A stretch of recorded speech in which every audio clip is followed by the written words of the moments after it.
Ambassador viewers, now with the pleasant company of His Excellency Hubert Cooreman, Ambassador of the Belgian Kingdom in South Africa. How are you? I'm fine, thank you, and you? Fine, excellent. Excellency, as Ambassador of the Kingdom of Belgium to South Africa, how have you experienced your diplomatic tour in the country so far? Well, I must say, I've been here now almost 4 years, and I enjoyed it, and my wife also, we enjoyed it. It was a terrific experience. I'm Ambassador of Belgium to South Africa, but I have a jurisdiction. I'm also Ambassador to Namibia, Botswana, Zimbabwe, Mozambique, Swaziland and Lesotho. So that's a whole area, a whole region that you have to discover, and it was really a pleasure for me personally and as a diplomat to be able to travel during 4 years and to meet a lot of people in 4 years in all of these countries, including South Africa. How would you define the historic relationship your country shares with South Africa and the African continent as a whole? And where does this relationship stand in the 21st century? Well, we go back a long time in history towards South Africa and the African continent. As you know, Belgium is a former colonial power in Africa. And so that means that we have been present in Africa already for a long time. And Belgium has become independent in 1830.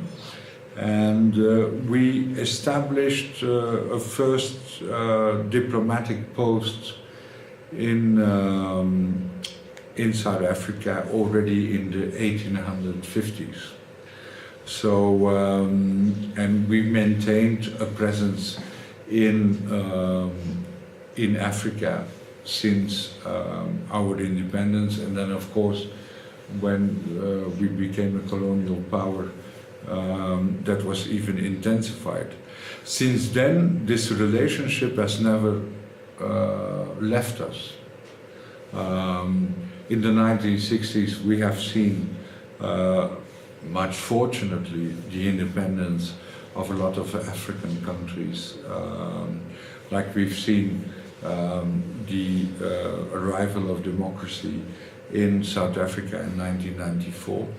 So the relationship has changed from a colonial relationship to a post-colonial relationship, but the relationship remains. It's on another basis, but it remains, and the interest and relationship is much more than formal political relationships. In the case of Belgium and Belgians, it becomes also personal relationships between people, between companies, between... So we have evolved into the 21st century, like Africa has evolved, and so we redefine our relationships with regard to the new realities that we are facing. But what is important here is that the relationship between Belgium and Africa and South Africa remains intact and remains a fruitful relationship. And so on the Belgian political agenda, our relationships with Africa and African countries are of utmost importance.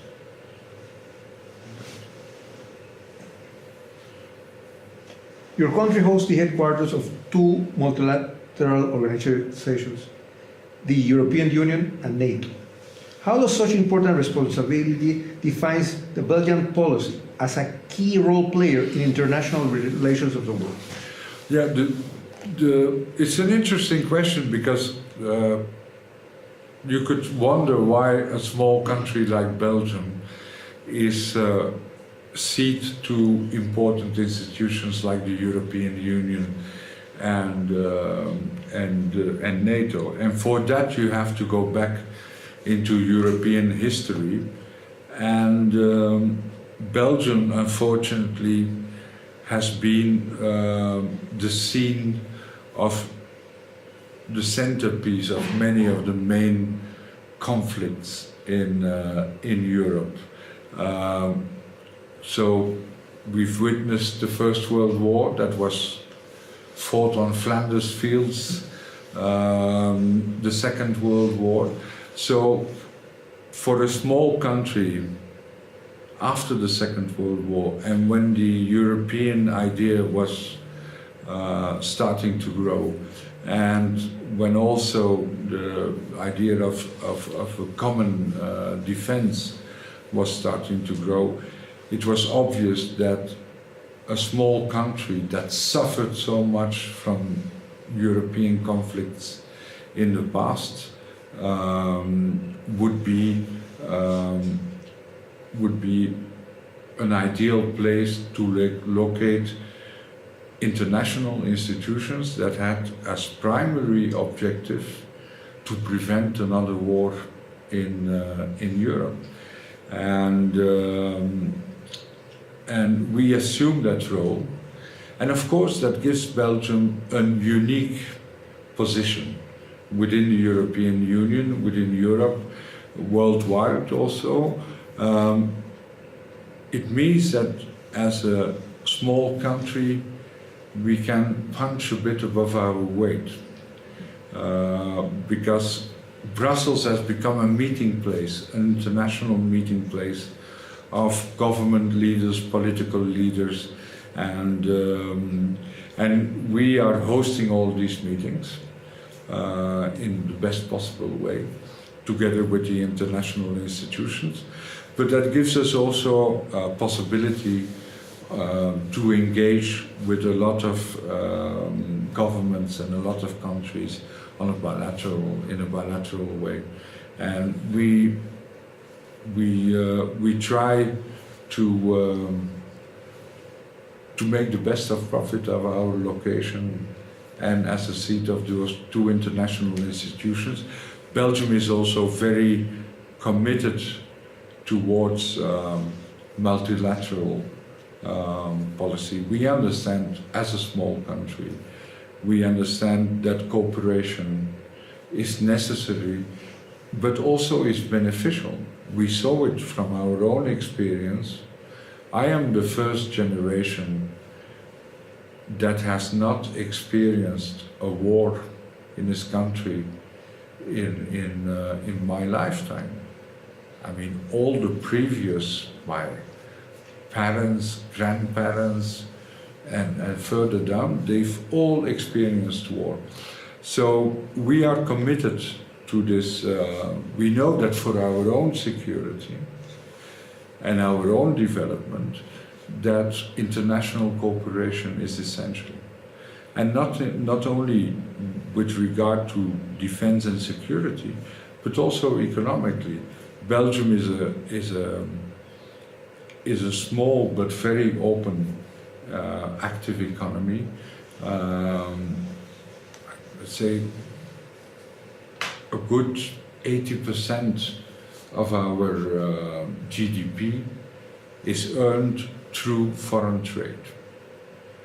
So we're a small country, we produce a lot, we have to export a lot. In order to be able to export a lot, you have to have an international environment, have to have relationships that are conducive to this trade. So we are very much, we're proud that we're hosting these international organizations. We support them, and we support the idea that is behind them, that cooperation is the best way forward to move on with the world and with ourselves. South Africa is a major exporter of raw diamonds, and Belgium a world-class processor of the stone. How has bilateral relations with South Africa developed in terms of financial aid as well as trade and investment of Belgian capital in this country? What Belgian companies have presence here? We have an extensive trade and investment relationship with South Africa. South Africa is, like for many other countries, South Africa is the most important trading and investment partner on the African continent, and South Africa is also a hub for Belgian companies to explore the rest of the African market. In concrete terms, that means that Belgium is at the European level the fourth largest trading partner of South Africa among the European countries, and one of the biggest investors also in South Africa. And we've certainly become a big investor last year when the Belgian brewery InBev took over the SAB breweries in South Africa. So that was a major investment of around $100 billion US dollars. As a trading partner, we're also important. We import. Last year we imported from South Africa roughly 40 billion rand, and last year we exported to South Africa 19 billion rand. So there is a bit of a trade deficit, and I could scream alarm and there is something wrong with our trade balance, but there is nothing wrong with the trade balance because it's always going to be negative for two reasons. One reason is that the port of Antwerp in Belgium is the major gate to import South African products to European markets. Most of these products, most of South African exports transit via the port of Antwerp and so are counted in our statistics as imports, although a lot of these products are for the whole European market. So we will have, just because of the location of the port, we will have a trade deficit with South Africa today, tomorrow, and because we act as a main entry port to the European market. Another factor that plays, that is important is, of course, the diamond trade. Belgium is the main trading center for diamonds in the world. Like around 85% of the world trade in rough diamonds happens in Belgium, and around 60% of the world trade in polished diamonds happens in Belgium also. So that is also, we import more diamonds from Africa than we export diamonds to Africa. So the ports of Antwerp and the diamond trade are the two main elements that make that we have a permanent deficit in trade. But that is, I mean, that is good for our business, and it's good for, because we know what the reasons are. Keeps everyone happy. Makes everyone happy. As a tourist destination, what sites of interest would you recommend to South African travelers visiting Belgium? Has the requirement of the Schengen visa affected those visiting figures? First of all, when you come as a tourist to South Africa, I would say take enough time. You can't do South Africa in 3 days or in a week. So if you want to discover South Africa, take enough time, because there is so much to see in South Africa. South Africa by itself has almost the size of a continent or several. I mean, Belgium fits into the Kruger Park, to say.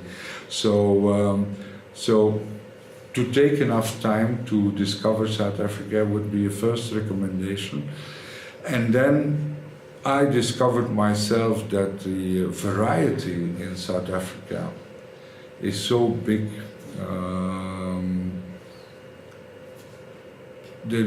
Going from Cape Town to the Kruger Park or to the desert in the east, there is a lot of things to. And first of all, it's a very tourist-friendly country with regard to accommodation, information,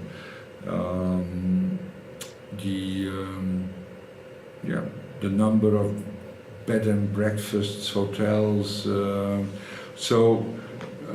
I think South Africa, with tourism, has a big asset, and that is already well developed. And I hope it will develop further in the future. But now to pinpoint, to say this or this area is, I discovered a lot of places that I didn't know before, and that are really interesting. But come and visit South Africa and take your time for it. The 2018 FIFA World Cup celebrates its 21st redemption this year. As a prominent European soccer team, Belgium has participated numerous times. What are your expectations of the performance of your national delegation in Russia? Do you think they can bring the cup back home? I hope they win. I hope they win. Let's be realistic. We're facing a number of other football-playing nations that have. So it's going to be a stiff battle. But I think we have the best national team for many, many decades. We reached the semi-finals of the World Cup in 1986, so that's already more than 30 years ago. Maybe I'll support them, but I think, and everybody is telling me, I'm not a football expert, but everybody is telling me that we have the best possible team available. So, but of course, football is a team game, and you can have individual stars that are brilliant in the Premier League or elsewhere, to get them together to work and to perform as a team, and then to get the results. That's going to be another. But I wish them the best of luck, and I think we stand a good chance of getting far in this World Cup. To wrap up, Mr. Ambassador, I would like to invite you to join me next month when Panama and Belgium in the first group. Exactly. That will be the first one. And let's see, hope the best wins. Yeah. Thank you so much. Exactly. Thank you. Thank you very much.